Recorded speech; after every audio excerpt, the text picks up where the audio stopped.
वो जो दर्द को मुस्कान बना गया। आपने कभी सोचा है कि कोई अजनबी जिसे आप ठीक से जानते भी नहीं, वो आपकी पूरी दुनिया बदल सकता है। एक ऐसी लड़की जिसके पास जीने के लिए बहुत कम दिन थे, लेकिन उसने एक ऐसे इंसान को जीना सिखा दिया जिसके पास पूरी उम्र तो थी, पर जीने की कोई वजह नहीं थी। कहते हैं मौत से ज्यादा दर्दनाक वो सच होता है जिसे आप जानते तो है पर बोल नहीं सकते। राघव को जब पता चला कि मीरा की सांसें गिनती की है, तो उसके पास दो रास्ते थे, या तो वो टूट जाता या फिर मीरा के बचे हुए दिनों को जन्नत बना देता। आज हम आपको सुनाएंगे एक ऐसे त्याग की कहानी जहां एक लड़के ने अपने आंसुओं को अपनी मुस्कान के पीछे सिर्फ इसलिए छुपा लिया ताकि उसकी मीरा खुश रह सके। दिल थाम कर सुनिए, क्योंकि ये कहानी सिर्फ सुनी नहीं, महसूस की जाती है। एक ऐसी मुलाकात की जो छोटी थी लेकिन असर बहुत गहरा छोड़ गई। राघव की जिंदगी बहुत साधारण थी। एक छोटी सी नौकरी, किराए का कमरा और ढेर सारी जिम्मेदारियां। चेहरे पर हमेशा थकान रहती थी, लेकिन आंखों में एक अजीब सा सुकून भी था, जैसे उसने दर्द से दोस्ती कर ली हो। हर दिन ऑफिस से लौटते वक्त वह उसी रास्ते से गुजरता जहां सड़क किनारे एक लड़की बैठा करती थी, चुप, शांत और खोई हुई। उसका नाम था मीरा। वो कैंसर से पीड़ित थी, इलाज के लिए दूसरे शहर आई हुई थी। वो यहाँ अपने नाना के यहाँ रहती थी। मीरा के माता पिता ने बड़े से बड़े अस्पताल में इलाज करवाया था। हर डॉक्टर का एक ही जवाब, मीरा कैंसर के 4th स्टेज पर है, उसके बचने की उम्मीद बहुत कम है। मीरा भी जानती थी कि उसके पास गिनती की सांसें बची है, इसलिए जितने दिन उसके पास थे वो खुश रहना चाहती है। मीरा रोज शाम को घर से निकलती और शहर में सड़क किनारे बैठ जाती। वो वहां से गुजरने वाले हर किसी को देखती और खुशी की तलाश करती। मीरा किसी के चेहरे पर मुस्कुराहट देखती तो वो भी खुश हो जाती। उसे किसी के चेहरे पर उदासी अच्छी नहीं लगती। मीरा काफी पढ़ी लिखी और अपने माता पिता की इकलौती बेटी थी। मीरा की ऐसी हालत देखकर माता पिता को भी परेशान रहते। मीरा अपने माता पिता को दुखी देखती, पर वो उनके सामने हरदम खुश रहने की कोशिश करती। मीरा काफी समझदार लड़की थी। वो अपने माता पिता से कहती, इस दुनिया में जो भी आया है उसे एक दिन सब कुछ छोड़कर जाना ही है। उसकी बातों को सुनकर माता पिता भी कई बार हैरान हो जाते और मन में सोचते कि बेटी कितनी समझदार हो गई है।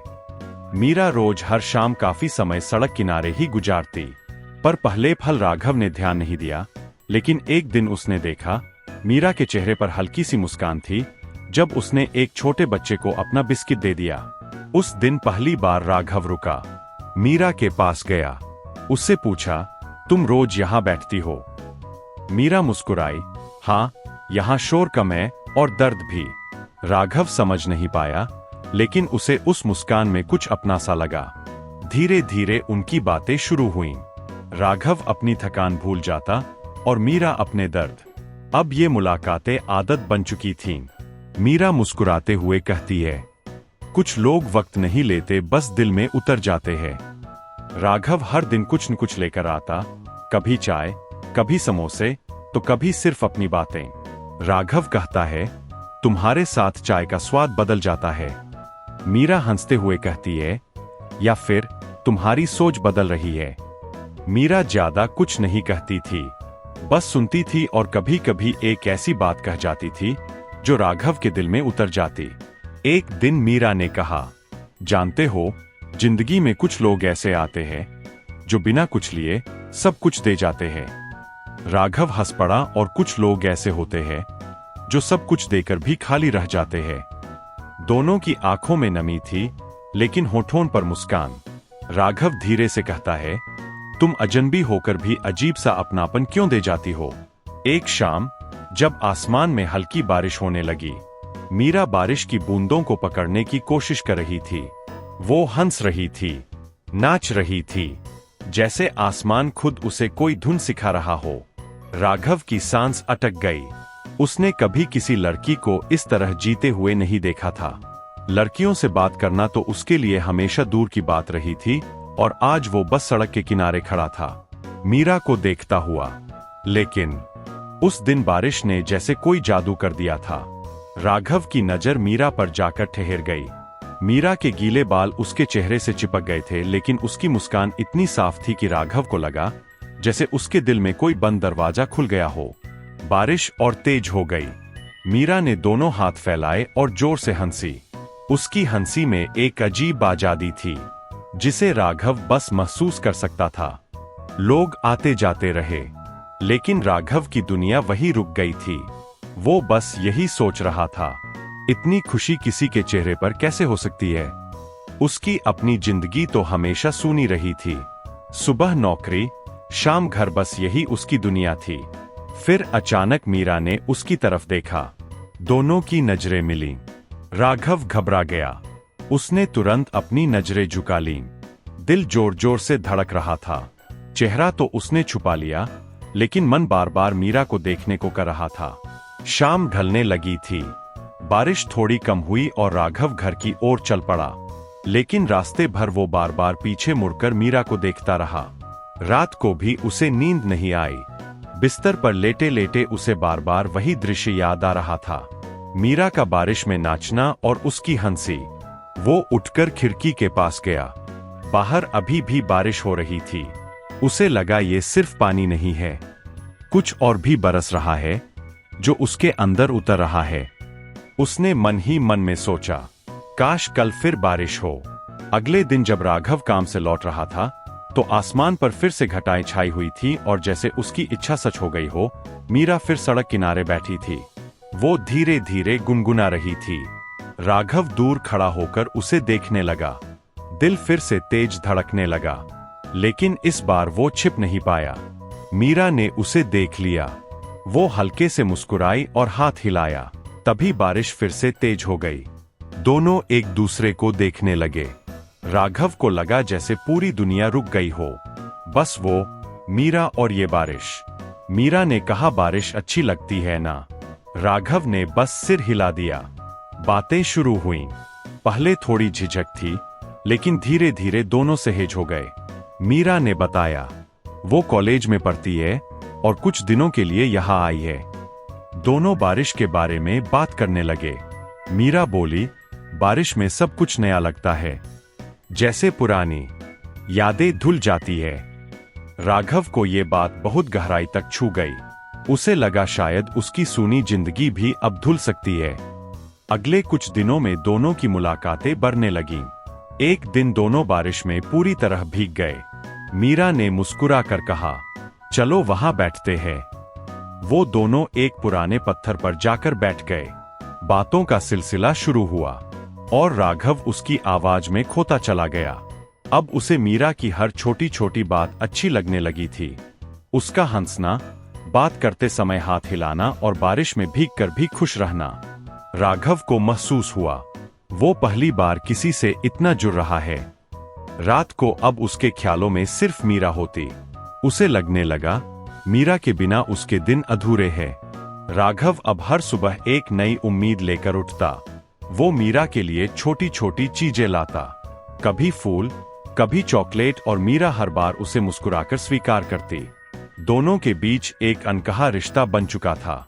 राघव को लगता ये बारिश उनके प्यार को सींच रही है। लेकिन एक दिन मीरा ने धीरे से कहा, राघव, मुझे यहाँ कुछ ही दिन और रहना है। राघव का दिल जैसे बैठ गया।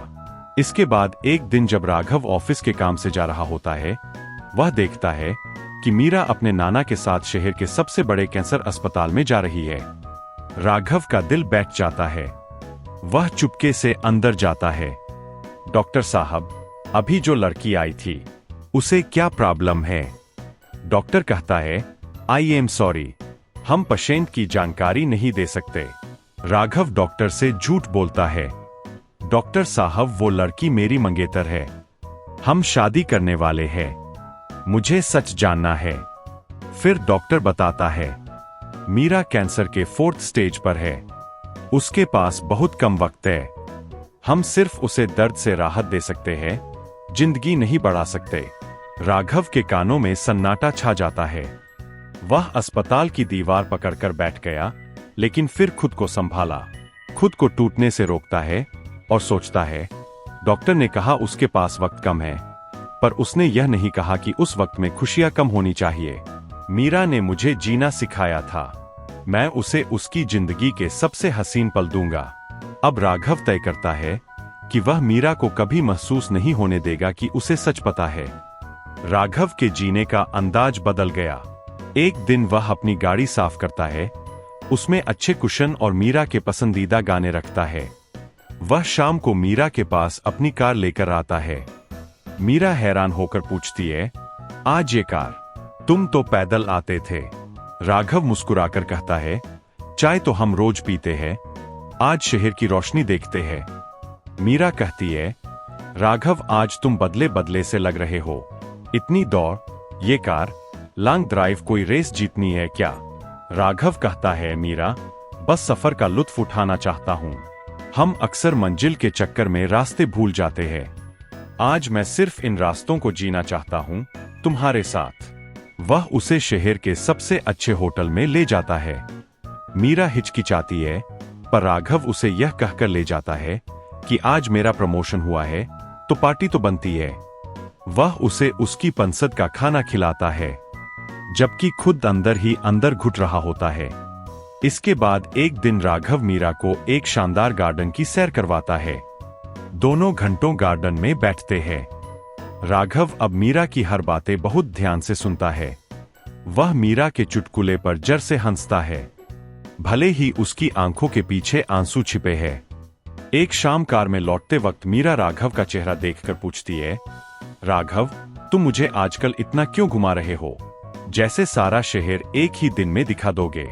राघव मुस्कुराते हुए कहता है, मीरा कुछ शहर ऐसे होते हैं जिन्हें देखने के लिए पूरी उम्र भी कम होती है, और कुछ पल ऐसे होते हैं जिनमें पूरी उम्र जी ली जाती है। मीरा, मैं बस यादें जमा कर रहा हूं। इसके बाद मीरा कहती है, राघव मैं तुम्हारे लिए ज्यादा दिन की मेहमान नहीं हूं। इतना सुनते ही राघव ने मुस्कुराने की कोशिश की, लेकिन अंदर कुछ टूट गया था। फिर भी उसने खुद को संभालते हुए कहा, जितने दिन हैं अच्छे से बिताते हैं। और आसमान की तरफ देखते हुए पूछा, ये बारिश कब तक चलेगी? लेकिन उसके मन में एक और सवाल था, मीरा कब तक रहेगी? अब उसके दिल में एक डर घर करने लगा था, लेकिन फिर भी उसने खुद को समझाया, अभी वो यहाँ है, अभी ये बारिश है, अभी ये पल है। और उसने अपने डर को उसी बारिश में बहा देने की कोशिश की। मीरा कहती है, बारिश सिर्फ आसमान से नहीं गिरती, कभी कभी दिल से बहती है। बारिश मुझे अच्छी लगती है, उसने कहा, ये किसी को रुलाती नहीं, बस दिल हल्का कर देती है। राघव चुप था। शायद पहली बार उसे एहसास हुआ, मीरा सिर्फ मुस्कुराती नहीं, अपने दर्द को छुपाती भी है। उस दिन राघव ने पूछा, तुम इतनी चुप क्यों रहती हो मीरा? मीरा कुछ पल चुप रही, फिर धीरे से बोली, कभी कभी शब्द कम पड़ जाते हैं और खामोशी सब कुछ कह देती है। राघव ने ज्यादा कुछ नहीं पूछा, क्योंकि कुछ सवालों के जवाब सुनने से ज्यादा महसूस करने में होते हैं। राघव कहता है, तुम हंसती बहुत हो पर आंखें कुछ और ही कहानी कहती है। मीरा कहती है, अगर कभी मैं ना रहूं तो क्या तुम मुझे याद करके मुस्कुराओगे या रोओगे? राघव थोड़ा रुक कर कहता है, शायद पहले रोऊंगा, फिर तुम्हारी तरह मुस्कुराना सीख जाऊंगा। लेकिन किस्मत को शायद ये मंजूर नहीं था। एक दिन जब राघव उसी जगह पहुंचा, मीरा वहां नहीं थी। दूसरे दिन, तीसरे दिन वो जगह खाली थी, जैसे कभी कोई था ही नहीं। राघव बेचैन रहने लगा। राघव कहता है, आज ये जगह खाली नहीं है, बस तुम दिख नहीं रही हो। उसने आसपास पूछताछ की, हर किसी से, हर दुकान वाले से। आखिरकार एक बुजुर्ग चाय वाले ने धीरे से कहा, बेटा, वो लड़की बहुत बीमार थी, कई दिनों से अस्पताल में थी और कल रात। उसके शब्द अधूरे रह गए, लेकिन राघव सब समझ गया। उसकी आंखों के सामने मीरा की मुस्कान घूम गई और पहली बार वो खुद को रोक नहीं पाया। वो उसी जगह बैठ गया जहां मीरा बैठा करती थी। हवा चल रही थी और जैसे हर झोंका एक याद लेकर आ रहा था। अचानक उसकी नजर पास पड़े एक छोटे से कागज पर गई। शायद पहले कभी ध्यान नहीं गया था। उसने उसे उठाया। उसमें लिखा था, अगर तुम ये पढ़ रहे हो तो शायद मैं अब यहां नहीं हूं। मुझे पता था मेरी कहानी लंबी नहीं है, लेकिन मैं खुश हूं कि उसमें तुम आए। तुमने मुझे जीना सिखाया और मैंने तुम्हें मुस्कुराना। वादा करो तुम उदास नहीं रहोगे, क्योंकि तुम्हारी मुस्कान में अब मेरा हिस्सा भी है। राघव के हाथ कांपने लगे, आंखों से आंसू बहने लगे, लेकिन होठों पर एक हल्की सी मुस्कान आ गई। उस दिन उसे समझ आया, कुछ लोग सच में आते हैं, आपके हर दर्द को खुशी में बदल देते हैं और फिर खुद एक याद बनकर रह जाते हैं। राघव आसमान की तरफ देखते हुए कहता है, तुम गई नहीं हो मीरा, बस अब दिखाई नहीं देती। उस दिन के बाद राघव की जिंदगी बदल गई। अब वो सिर्फ अपने लिए नहीं जीता था, वो हर उस इंसान के लिए मुस्कुराता था जो अंदर से टूटा हुआ होता था। वो हर शाम उसी जगह बैठता है, किसी अजनबी से बात करता, किसी को हंसाने की कोशिश करता, क्योंकि अब उसे पता था कभी कभी एक छोटी सी मुस्कान किसी की पूरी जिंदगी बदल सकती है। और जब भी हवा उसके चेहरे को छूती है, उसे लगता है मीरा फिर से मुस्कुरा रही है। दोस्तों, यह कहानी हमें सीख देती है कि जिंदगी में जो लोग थोड़े समय के लिए आते हैं, वो ही अक्सर सबसे गहरी छाप छोड़ जाते हैं और हमें एक बेहतर इंसान बना जाते हैं। कुछ कहानियां पढ़ी नहीं जाती, सिर्फ महसूस की जाती है, और ये कहानी भी कुछ तरह की ही है। मीरा कहीं गई नहीं है, वो अब हर उस इंसान की मुस्कान में बसती है जो अपने दर्द को छुपाकर भी दूसरों को खुश करना जानता है। और राघव, वो सिर्फ एक किरदार नहीं रहा, वो हर उस इंसान का चेहरा बन गया है जो किसी की याद के सहारे जीना सीख जाता है। दोस्तों, यह कहानी आपको पसंद आई हो, आपके दिल के किसी कोने में जगह बनाई हो, तो प्लीज इस वीडियो को लाइक और कमेंट करते हुए हमारे चैनल शोरगुल टाइम्स को सब्सक्राइब जरूर करें। अब अगली कहानी तक के लिए इजाजत। नमस्कार, धन्यवाद।